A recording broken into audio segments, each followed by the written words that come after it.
जमीन जल चुकी है, आसमान बाकी है, सूखे कुएं का इम्तिहान बाकी है। बरस जाना इस बार वक्त पे ए मेघा, किसी का मकान गिरवी है, किसी का लगान बाकी है। साथियों, recently cabinet has approved a proposal to promulgate 3 separate ordinances to push agriculture marketing and commodities trade reforms in the country. These reforms are announced under Atmanirbhar Bharat Abhiyan to counter COVID-19 pandemic. These ordinances are expected to give effect to the amendments proposed to the Essential Commodity Act and bringing in 2 new central laws to interstate trading and engagement of the farmers with processors, exports, etc. हालांकि राष्ट्रीय किसान महासंघ की ओर से यह निरंतर आवाज उठाई जा रही है कि ये सभी अध्यादेश किसान विरोधी हैं।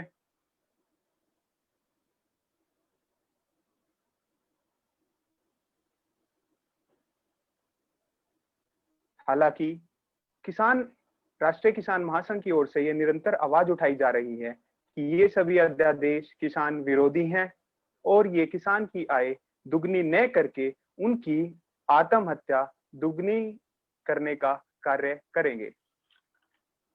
इन सभी पहलुओं पर आज हमारे बीच चर्चा करने के लिए माननीय सांसद किसान हितैषी श्री राहुल कासवान जी उपस्थित होंगे, जो कुछ ही पल में हमारे साथ जुड़ेंगे। उनका साथ देने के लिए प्रखर वक्ता, a farmer by birth, an advocate by profession and a politician by legacy, सुप्रसिद्ध पूर्व विधायक नरपिंदर सिंह मांढीवाले जी साथ हैं।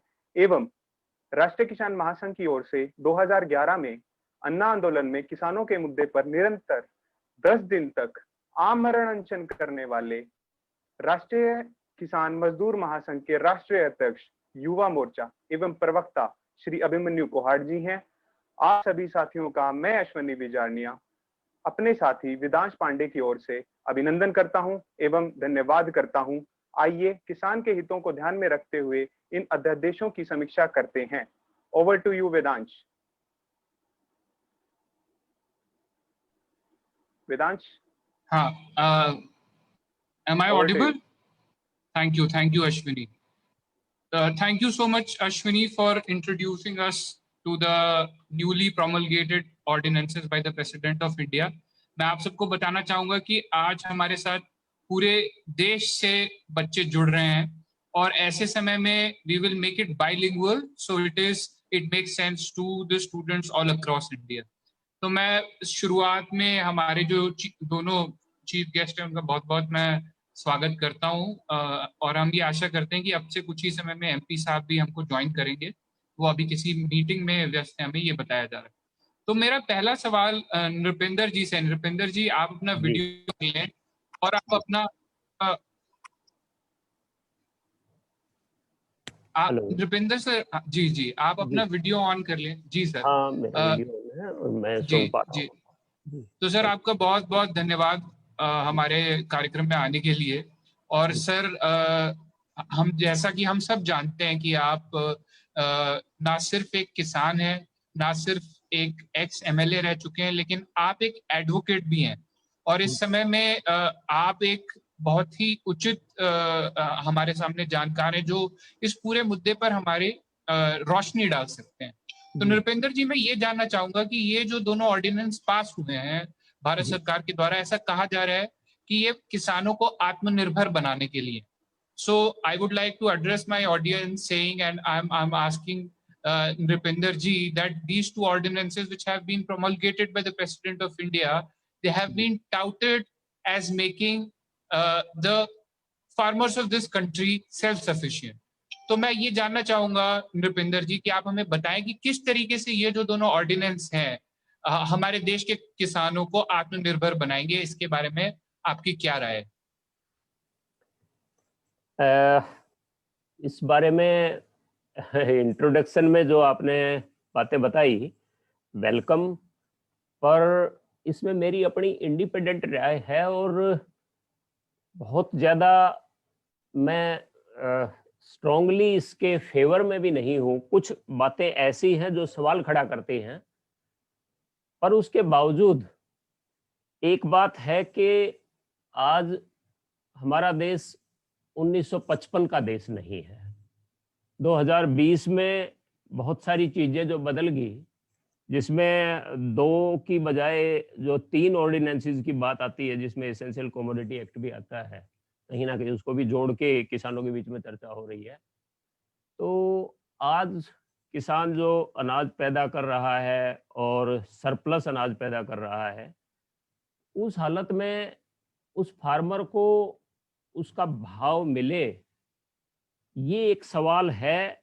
और किसान के पास बहुत ज़्यादा बार्गेनिंग पावर नहीं होती, जो कम से कम एपीएमसी जो सिस्टम, खासतौर से पंजाब, हरियाणा, जहाँ सबसे पहले हरित क्रांति आई थी, वेस्टर्न यूपी, तो यहाँ पे जो मंडी व्यवस्था उस वक़्त के हिसाब से की गई थी, आज वो थोड़ा उसमें बदलाव लाने की जो सरकार ने एक प्रयास किया है। हालाँकि इसमें कई तरह के सवाल मेरे दिमाग में भी हैं, अभी डिस्कशन में जो बातें आएँगी तो उसमें सारा सुने भी गए और अपनी तरफ से बातें करेंगे। पर ये ज़रूर है कि खरीदार अगर ज़्यादा होंगे, तो बेचने वाले को भाव अच्छा मिले, इस बात की पॉसिबिलिटी बढ़ जाती है। ये एक बात जो इसमें मोटे तौर पर आई है। और खरीदार के लिए ये सारे का सारा एपीएमसी कंट्रोल से बाहर करके और खरीद ओपन कर दी गई है। इसमें जो और सवाल होंगे उसके बारे में दोनों तरफ की ही बातें हैं, जो मेरे दिमाग में भी हैं, दूसरे लोगों के भी होंगी और आप सुनने वालों के भी इसको सुनने के बाद समझ पाएंगे। बहुत सारे स्टूडेंट, बच्चे जो इसमें इंटरेस्ट लेके बैठे हुए हैं। तो ये दोनों अध्यादेश जो हैं, इसमें सबसे बड़ी बात तो ये है कि अध्यादेश जो लेके आए ना, यहीं से कंट्राडिक्शन पैदा होगी। जब 14 सितंबर से पार्लियामेंट का सेशन चल रहा है, तो इसको बतौर बिल लेके आया जाता, बिल से भी पहले इसको सेलेक्ट कमेटी में दिया जाता। तो मेरे ख्याल से जो इस पे सवाल जो खड़े हो रहे हैं, जिसमें कोहाड़ साहब को तो मैं देख पा रहा हूँ और इससे पहले उनकी बहुत सारी वीडियोज इस बारे में जो आई है मैं सुन भी पा रहा हूँ। बड़े इंटेलिजेंट और यूथ एक्टिविस्ट इस फील्ड के हैं ये। तो और इनके सवाल भी कई ऐसे हैं कि भी जो सोचने पे मजबूर कर देते हैं किसी भी आदमी को, और किसान हित की बातें हैं। तो ये सवाल एक है जिसके ऊपर कहीं ना कहीं सरकार को अभी मेरे ख्याल से राहुल कसवा जी नहीं आए हैं, तो वो आते हैं और वो गवर्नमेंट की तरफ से तो पार्लियामेंट की जो अभी ऑर्डिनेंस हुआ है, कैबिनेट ने जो फैसला करके और राष्ट्रपति महोदय ने जी दिया है, तो उसके ऊपर वो बताएंगे कि भी ऐसी क्या मजबूरी थी कि ऑर्डिनेंस ही करना पड़ा इसके लिए। तो पर कुल मिला के मोटे तौर पे जो अब मैं देख पा रहा हूँ वो ये है कि भी खरीदार बढ़े हैं, तो बेचने वाला यानी कि जो अपना एग्रीकल्चर प्रोड्यूस को जो बेचने के लिए मंडी की मजबूरी में जो किसान था, उसको ऑप्शंस मिले हैं कि बार्गेनिंग कर सके वो। Thank you.